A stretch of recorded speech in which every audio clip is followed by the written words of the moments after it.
What is up, guys? It's Kyle. That's my drone. What we are trying to do is I'm going to put a softball on the bottom. We're going to take it up really, really high. I'm not sure how many feet. I'm not good with measuring feet with my eyes, but it's at least a few hundred feet easily. I mean, from the GoPro that's on my head, it's kind of hard to see the ball and the drone way up there. But our thought was that we'll just put it on the rubber bands, shake it off, and try and catch it in the air. And Colby, my buddy, I don't think he played baseball or anything in high school, so he was pretty scared to try and catch it. And so for this one, we decided that he would just toss me the glove and control the drone. But when it looks like the drone is up above you and it's that high, I mean, any like fraction what am I trying to say? So when it's up that high, it always looks like it's almost like right above you, when really that one landed in that person's yard and crushed through their tree and hit their back deck.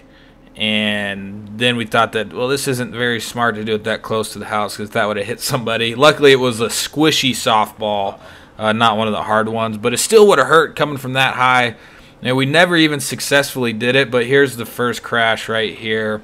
I was running low on battery, and I'm like, okay, we'll try to go up pretty high one last time. And I was up a couple hundred feet, and the battery started giving out, and it had the baseball on it and dropped down, cracked the wings. It was still flyable, and so that's when I lead into the actual crash, where I went up to my dad's.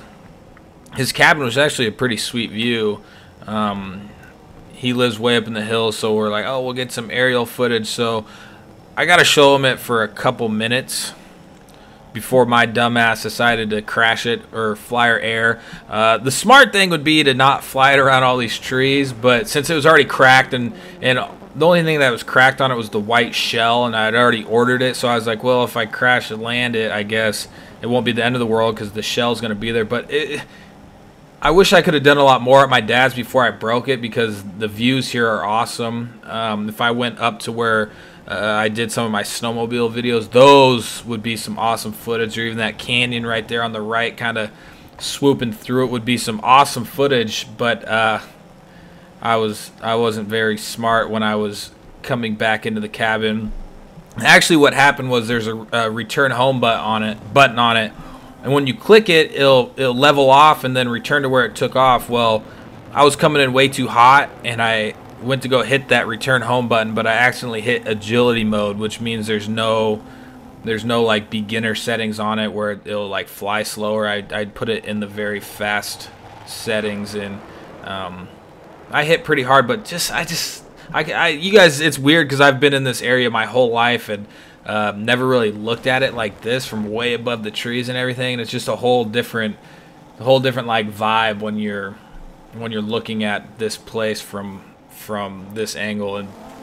And I like I said, if I'm coming in hot to land it, and my dad, you can't really see it, but he was actually waving at it, and I decided, or I didn't decide, but I lost control, hit a branch, smashed on some concrete.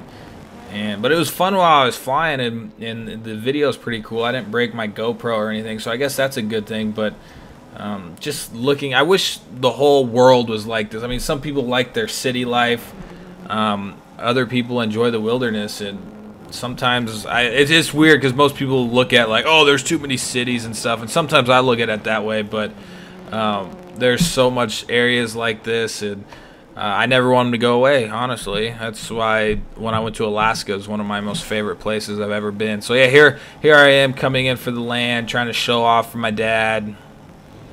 And I broke my toy, but only the shell. I think the shell was like $30. There's probably like 100 screws, which sucked, but $30 to repair what looked like it was completely shattered actually wasn't that bad. So here we are. It didn't look too bad. I wish I had a different angle, but here we got at the end, we got the final product. It looks pretty beat up too. Two motors broke off, one whole arm, cracked it like crazy, but I didn't break any circuits or anything, which is perfectly fine with me. I didn't break the GoPro, so $30 for a cool crash landing, I guess. Thumbs up for my pops. Thanks for watching, hoes. Yeah, see, not too bad. Not too bad. Could have been a lot worse. $30.